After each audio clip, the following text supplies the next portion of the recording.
Financial Now, it's here somehow with Brendan and Shireen. Welcome to Financial Now. This is our third episode, and boy, it is a doozy.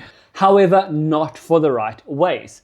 Shireen, what's going on? Because I see South Africa, it's not all it's cracked up to be. I see a lot of BMWs, a lot of Nike clothing. Everything's going on. However, it's at the cost of the consumer. So basically, I found an article from the Business Insider which gave more insight into people withdrawing their savings portion of their retirement funds, and that is called the two-pot retirement system. So basically what it is you have a savings portion of money and you're allowed to withdraw that at any time. However, people are using it to either pay for school fees, pay off debt, which is the large amount of, that's where the most portion of their money is going, is to paying off debt, and just living month to month, buying groceries and being able to pay for monthly expenses. So that's pretty much the picture it's painting right now, is that the 70% that have withdrawn money in 2024 have withdrawn money again. And it's basically telling you that South Africans are not making it through the month. And if there's something that we know, number one, South Africans hustle. We really do know. We are really entrepreneurial. But the one thing that Dave Ramsey says, it don't touch your 401. These guys are getting taxed on it, as you've mentioned as well. And this is detrimental. It's going to be detrimental to their retirement. So this is something that compounds over years and years and years. And I mean, we know that the Dave Ramsey retirement calculator, you could save $1,000 a month. Or $100 a month, and then you can end up from 25 to 65, and you got I think over $1 million. Over $1 million.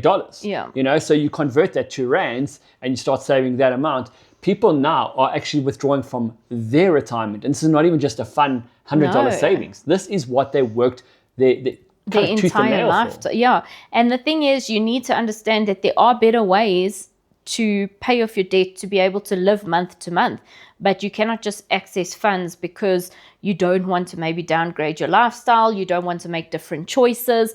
So there are other ways. So I know Brendan's prepared quite a lot on what... Well, we both have. And I think this is where we really have shot ourselves up in the Dave Ramsey program. This is where we've paid off a lot of our debt. Yeah. This is something that we've honed in on, that we've focused on. Number one, before we get started on anything, we want the Dave Ramsey, the calculator. So we want to make sure that we got the Every Dollar app and we calculate everything. We mentioned that in the last episode, and obviously we'll always reiterate that. Living on a budget. You have to live on a budget. Whatever you make, if you spend less than that, you're okay. The people now that we are kind of seeing throughout, and the trend that's happening is people are spending more than they're making. And not even that, they are withdrawing from places they shouldn't be. Yeah. So, number one, we're reviewing house costs. Whether you're renting, number one, you could probably find something cheaper, or asking your landlord, hey, listen, can we do a deal? And you never know. Your landlord might say, he's been a great tenant, number one. Let's give him a break. And that might count to your advantage. And then obviously number two is, what we do is we try and put, whenever there is spare money, is put money into the bond.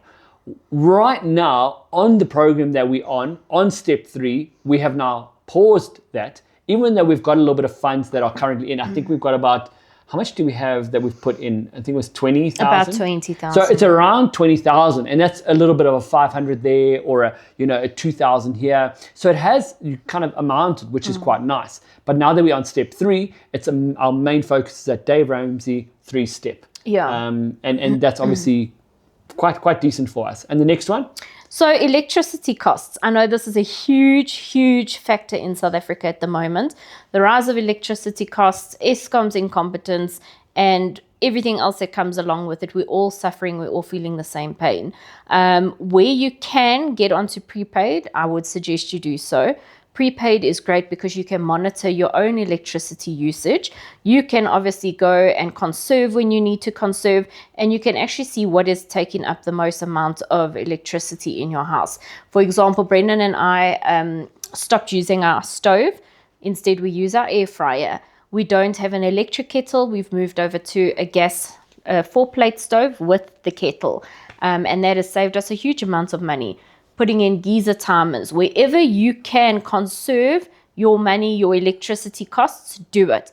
because that is money in your back pocket. My main one was the geyser. I felt the huge Yeah. financial relief. I mean, we were at Shireen's parents, and my in-law just installed a geyser timer, and he actually has a Wi-Fi one. When I looked, it was generating just under 4,000 watts when he turned his geyser on. Now, 4,000 watts is 2 kettles consistently until the water's getting warm. And once it gets hot, it will then, obviously there's a bit of relief, but then it kicks up again to keep that water as hot as it is. I don't want to obviously go too much. We've got a lot to cover in this segment, in this section. However, number one, for me, geyser timer. Yeah. And then obviously reduce data and Wi-Fi costs. Correct. If you can look at affordable Wi-Fi packages, there's great packages out there. Have a look around, see what's suitable, and that also helps you save on mobile data. So, Well, that's a big one. I was paying at the time that this came out, this phone, because I haven't had a new phone in ages, and Shireen is even worse than I am. But this is the iPhone 13. Yes. It first came out, and I thought I was the bee's knees. I had it pre-ordered. Everything was great. I ended up paying way too much for it. I was paying 1,000 Rand a month for this. yes. And after that, I realized that wasn't even my package. That was just for the phone. So we were really, really afraid. And I ended up paying cash for the rest of the contract after about a year.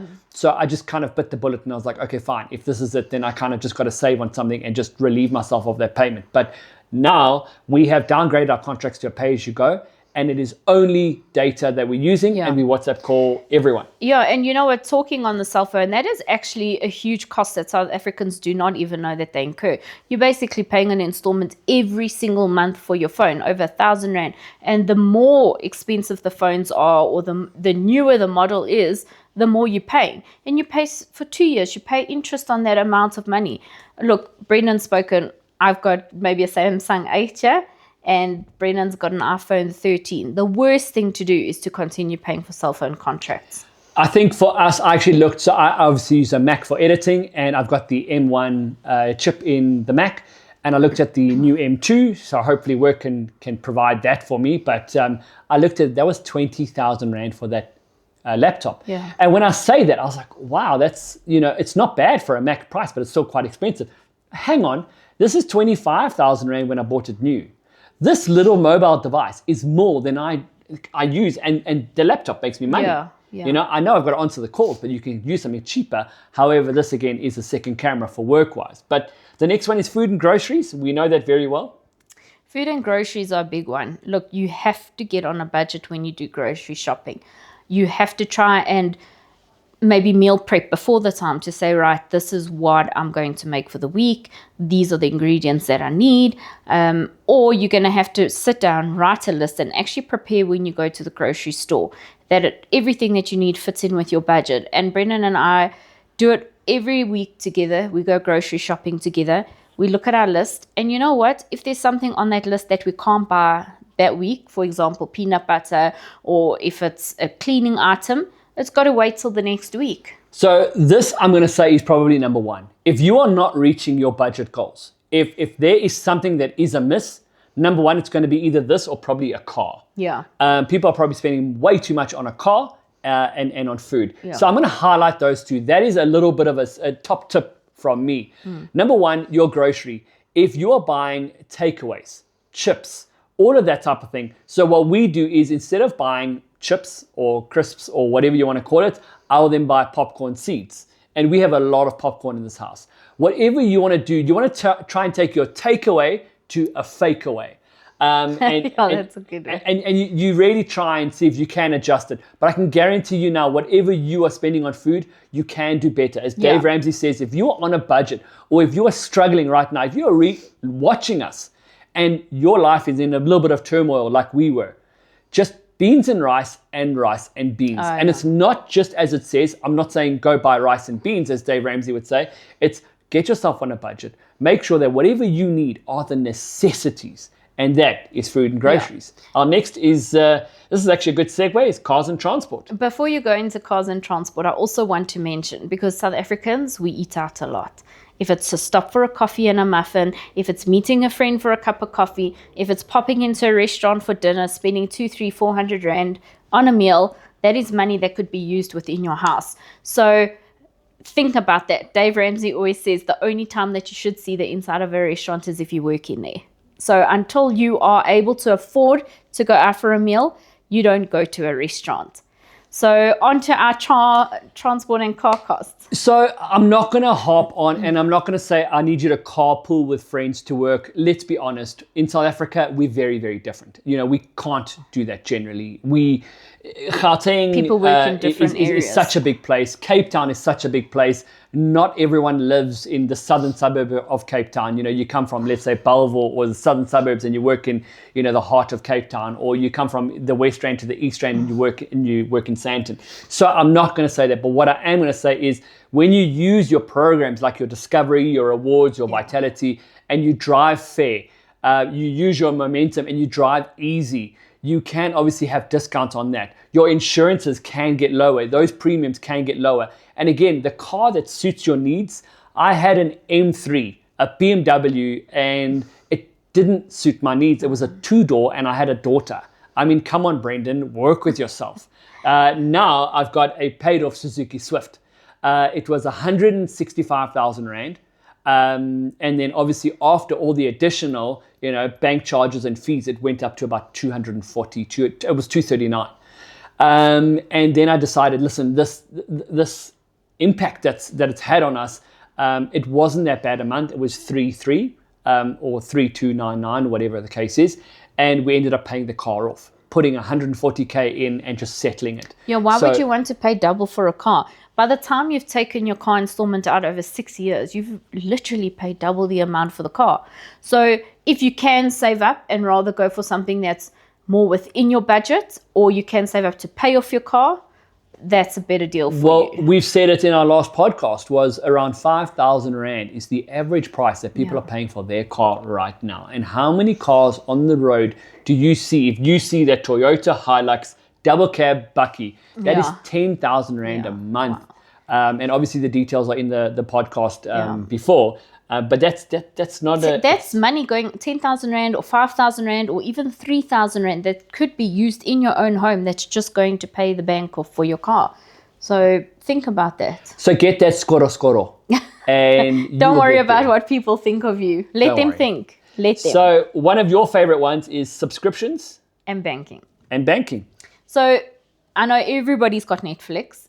Everybody might have Disney Plus, Amazon Prime, all the different subscriptions that we have. Try and reduce them. Limit it. You don't need to have so many subscriptions. At the end of the day, it's money flowing out of your bank. And there's so much more to do in life than just sit and watch TV. So let's be honest. Get out there, do some sports, do some walking, do some running. Try and get off the TV, get off the subscriptions, because it's just money that's actually wasted. And when it comes to your banking fees, try and reduce those banking fees. Go to the bank, speak to them, and find out what is going to work for you and your account.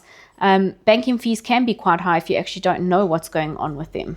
So we have Netflix, and we pay for Netflix. YouTube and Spotify I have, and I'm only on the free version. I'm on the free version for everything, so I will do those adverts because I will not pay. And in terms of banking, I've said, right, on all my accounts, on all the businesses or my personal ones, what is the cheapest that I can get onto? And then utilizing those as well. So number one, to move up onto the F&B grading, you have to put X amount of money away, and then you have to obviously do transfers. And so I will try and utilize that to the best of my ability. And it's not even things like Netflix. What about gym contracts? That's a big one. People might have gym contracts and they never ever stick foot in the gym. If you've got subscriptions that you're not actively using, try and cut them out, because you don't want to be paying for something that you're not utilizing correctly. Right, so insurances and medical aid, this is one that we have touched on, and we'll touch on it again. Using your Discovery, your Vitality, your momentum, it's quite good. You can play to them. However, and I'm going to just say a big however here, I don't believe in paying 130 Rand for your Discovery to get back 60 Rand in bonuses. So for me, this is a hard one. I actually don't know. For me personally, I'm not a part of any of that. So I believe in what you pay for is what you're going to get. Yeah. So I'm going to pay for, because I run in cycle, I'm going to pay for my plan, which is a hospital plan plus one up. So if I do get hit on the road, I can get, the best cover possible for the cheapest rate that I'm getting. But with all of these sort of, they're called schemes, Yeah. and that's for a good reason. Yeah. I'm not a part of it. You can close your account on that one. If you phone me, I'm not gonna join. Yeah, and they basically promote you in the way to spend more money with them, basically. So, well, my next one is one that I love, which is Dis-Chem, Pick and Pay, your loyalty programs. Oh, yes. So I go there, I swipe. I pay nothing for it. This is one I get behind. How many times have we used our Pick and Pay loyalty points and gone and got a really good bottle of wine and taken it to a friend's, or used it for a Christmas gift? No, prime example.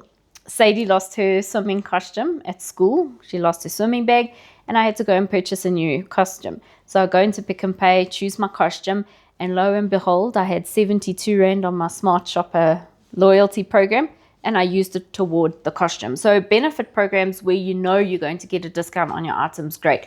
Dis-Chem's the same, Clicks is the same. Even the fuel stations also have loyalty programs now with your shops where that's Pick and Pay and Dis-Chem. All of them have it. So use these to your advantage. Save up those points, and at Christmas time, use them on your groceries. So our last point is clothing, lifestyle, entertainment, and social. We're going to consolidate those two right now. So this is your whole 10 of making your life easier.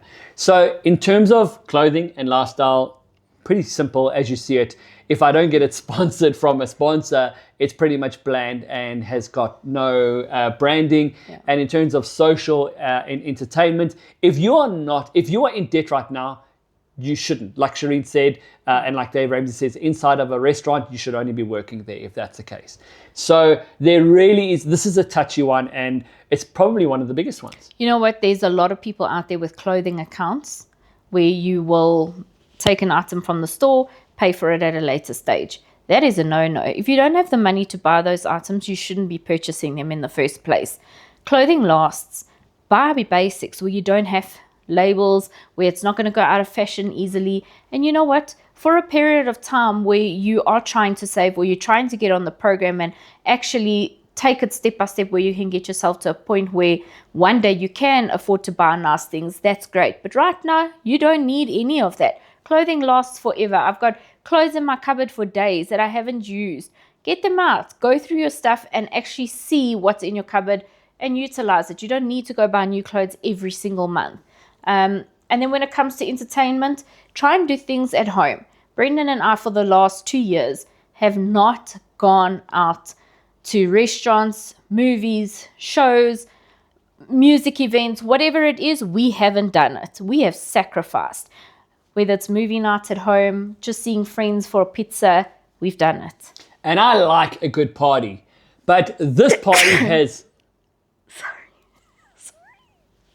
Well, I like a good party. So this party unfortunately has come to an end, and those are the best 10 practical ways to save you money. If you implement these in your lives today, I am telling you that you will save money today. Do more research on it. Go through what ways you can save on each item that we've spoken about, and let us know your thoughts in the comments below. Tell us what you've managed to reduce, and we'd love to hear your feedback. Like, comment, subscribe, as she mentioned. Financial how? Financial now. It's here somehow with Brendan and Shireen. Wow.